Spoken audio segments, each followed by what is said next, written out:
Daf Yomi, Tractate Bava Metzia, page 29b.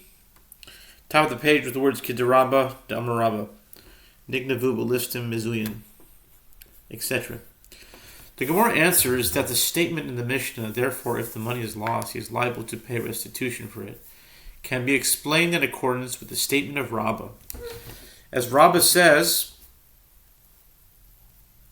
concerning another Mishnah in 58a, when the Tana says that they were stolen, the reference is to a case where the item was stolen by armed bandits, where he says that they were lost. The reference is to a case where the agent's ship sank at sea.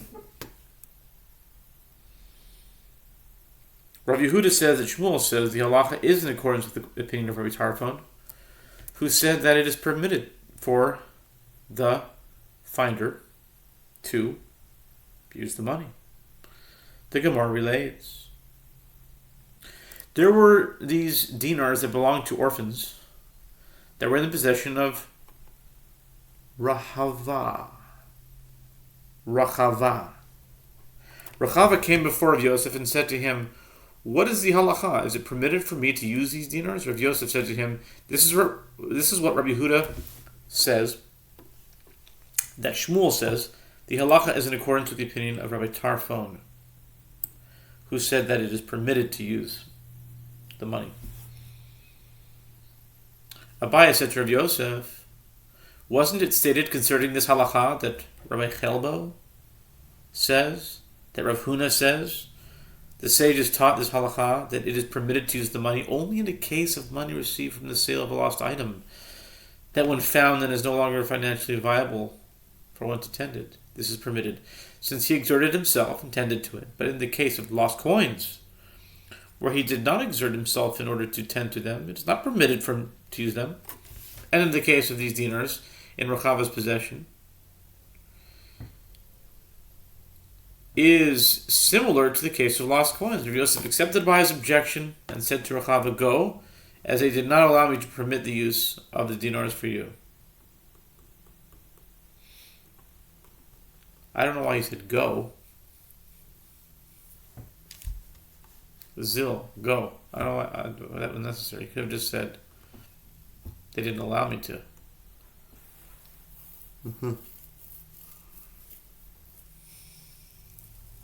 But Zil is Gematria 47. Today's Thursday. It's 47. Maybe that's why. The Mishnah, new Mishnah. Matzah Sfarim. If one found scrolls, he reads them once in 30 days in order to ventilate them and prevent mold. And if he does not know how to read, he rolls and unrolls them in order to ventilate them.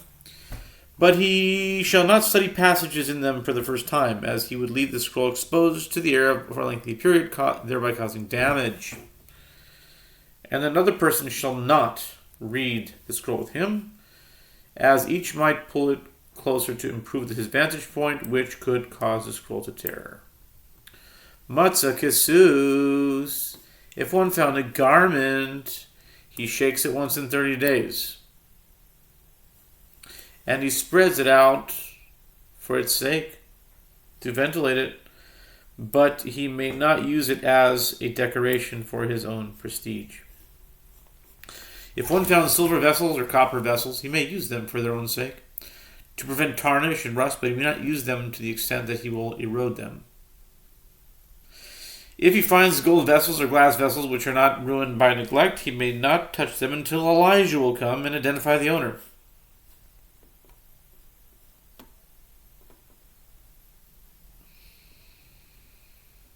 If a person found a sack or a basket, or any other item that is not in his typical manner to take or carry because it is beneath his dignity, he shall not take it, as one need not demean himself in order to return a lost item.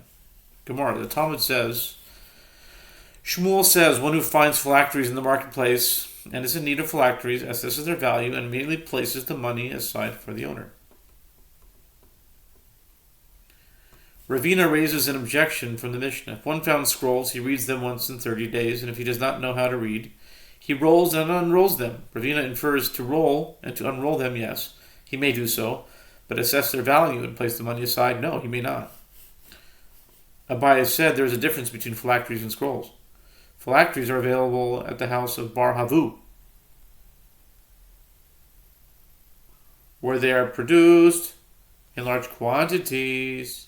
But scrolls are not available, as Torah scrolls are not as easily obtained. Tanu Rabbanan, the sages taught in a Braita. In the case of one who borrows a Torah scroll from one another, that person may not lend it to another, a third person. He may open it and read it, provided that he does not study passages in it for the first time, lest the scroll be exposed for a lengthy period of time and sustain damage. Another person shall not read the scroll with him, lest the scroll tear. And likewise, in the case of one who deposits a Torah scroll with another, the bailey rolls it every 12 months, and he may open it and read it. If it is for himself that he opened it, it is prohibited. Sumcha says, in the case of a new Torah scroll, one rolls it every 30 days, because the ink is not yet dry and must be more frequently ventilated. By contrast, in the case of an old Torah scroll, one rolls it every 12 months. Rabbi Eliezer ben Yaakov says, in the case of both this new Torah scroll and the case of that old Torah scroll, one rolls it every 12 months.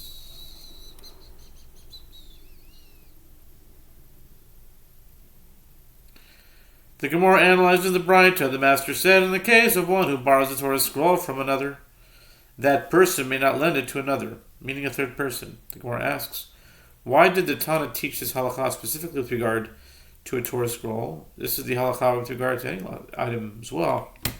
As Rabbi Shimon ben Lakish says, here in the Mishnah, gets in 29a, Rabbi Yehuda Hanasi taught a borrower is not allowed to lend the item that he borrowed to someone else, and a renter is not allowed to rent out the item that he rented to someone else. The Gemara answers, it was necessary for the Tana to mention the halakha specifically with regard to a Torah scroll, lest you say that a person is amenable to having a mitzvah performed with his property, and would consequently not mind if his Torah scroll was lent to another. Therefore, the Tana teaches us that the borrower may not lend even a Torah scroll. I think we will stop here and pick it up with part 2.